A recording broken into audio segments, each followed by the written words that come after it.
The wind was screaming so loud it drowned out my own breath. Snow slammed sideways into my face, sharp like needles, blinding me every time I tried to look up. My boots sank with each step, the ground uneven, unfamiliar. I turned around to shout his name again, but my mouth froze halfway open. The footprints behind me were already gone. Not faded, not filling in. Gone. He had been right there, 3 steps ahead of me. I could hear him coughing through the scarf. I could see the orange strip on his jacket cutting through the white. And now there was nothing. No sound, no shape, no sign he had ever existed. That's when I realized something worse.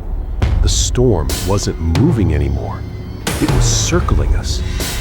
They tell you snowstorms are dangerous because you can freeze or crash or get lost. That's what they say on the news. What they don't say is this.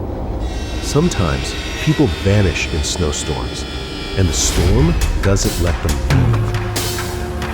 This started years ago in a town most maps don't bother naming. A place tucked between tree lines and dead highways, where winter lasts longer than it should. People there had a saying, simple, quiet. If the snow starts walking, don't follow. Nobody outside the town knew what that meant. They learned the hard way. The first disappearance was written off as an accident. A man named Daniel Hargrave, mid-30s, local mechanic, left his house during a heavy snowfall to check on a stranded car down the road. His truck was found the next morning, engine running, driver door open. Snow piled neatly on the seat like it had been placed there. Daniel was gone.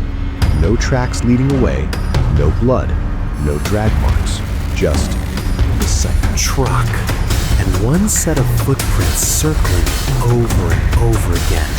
Perfect circles, like you couldn't find a way out. Every 60 seconds after that, the town lost someone else. A teenager who went sledding behind his house, a mail carrier who never finished his route, a woman who stepped outside to shake snow off her porch mat. Always the same pattern. No struggle, no signs of panic, no footprints leaving the area, just absence. And the snow would fall heavier after each one, like the storm was feeding. Here's the part that made people stop searching. Parties went out in groups, never alone. They would follow fresh footprints until they ended. Not faded, not covered, ended. As if the person had been lifted straight up. One rescuer swore he heard breathing in the whiteout. Slow, close, right behind his ear.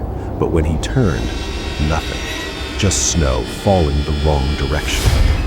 The town sheriff kept records. He noticed something nobody else wanted to. Every person who vanished had done the same thing before stepping outside. They paused, they stood still, they listened.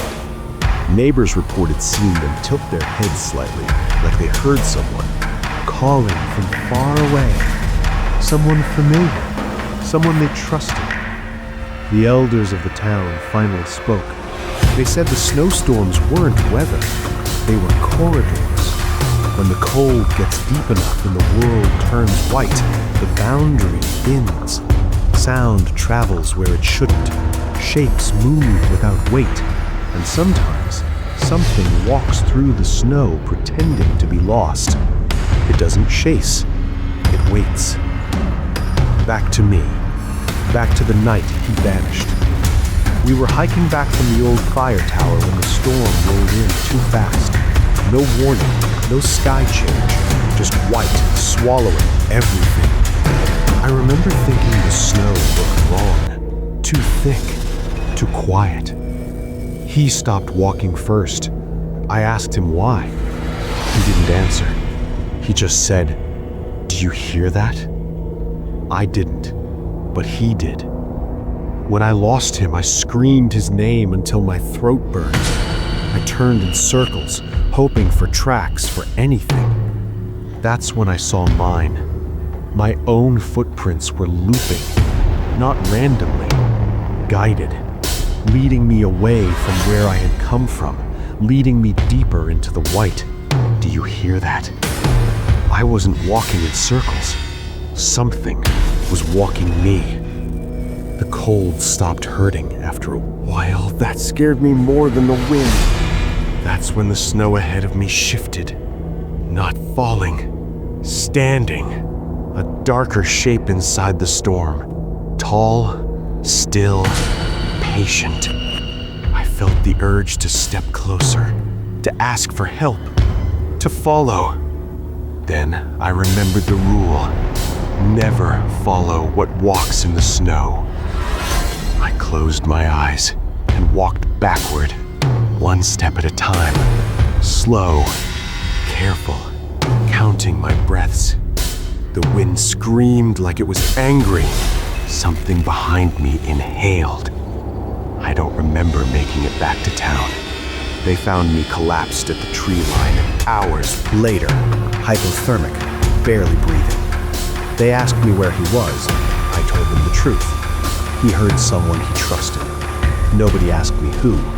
They already knew. The storm stopped the next morning, clean, sudden, like a switch flipped. The town dug for weeks.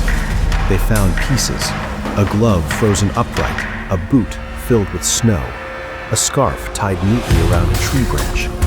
They never found bodies, because bodies imply death. Whatever takes them doesn't kill them, it keeps them. Every winter since, the town loses someone new. Always during the first big storm. Always someone who pauses before stepping outside. Always someone who listens. And sometimes, when the snow is falling just right, you can see extra footprints forming beside your own, matching your stride, waiting for you to notice. So let me ask you something. The next time you're alone in a snowstorm and you hear someone calling your name from the white, will you follow? If this story stayed with you, tell me in the comments. Have you ever felt watched in a snowstorm? Subscribe before your screen goes dark.